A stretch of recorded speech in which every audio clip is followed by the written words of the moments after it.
আসসালামু আলাইকুম, চলে আসলাম একটি নতুন রেসিপি নিয়ে। আজকে আপনাদেরকে দেখাবো জলপাইয়ের মোরব্বা। জলপাইগুলো ভালোভাবে চিড়ে নিচ্ছি যেন ইনগ্রেডিয়েন্টসগুলো ভিতরে ভালোভাবে ঢুকে।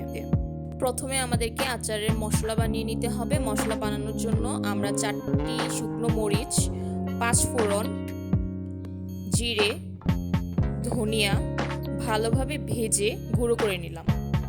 জলপাইয়ের মোরব্বা বানাতে আমরা প্রথমে নিয়েছি 3টি তেজপাতা, 4টি শুকনো মরিচ, 1 পেয়ালা চিনি আর পরিমাণ মতো লবণ। একটি বড় প্যানে 1 কাপ পানিতে আমরা 1 পেয়ালা চিনি দিয়ে শিরা করে নেব।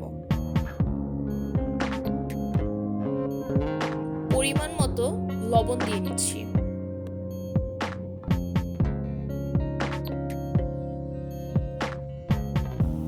এখন ভালোভাবে নেড়ে চেড়ে শিরা তৈরি করতে হবে।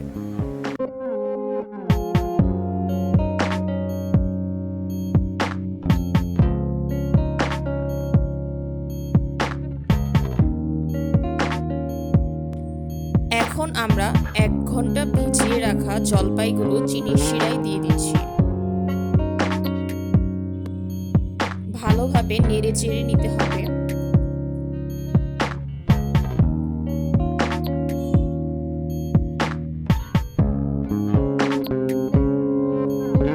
এখন আমরা তেজপাতা, শুকনো মরিচ এবং পরিমাণ মতো ভিনিগার দিয়ে ভালোভাবে নেড়ে চেড়ে নিব।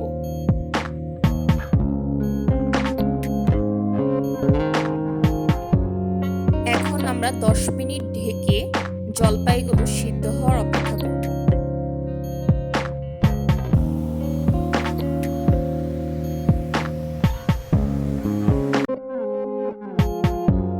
এখন আমরা বানিয়ে রাখা মশলাগুলো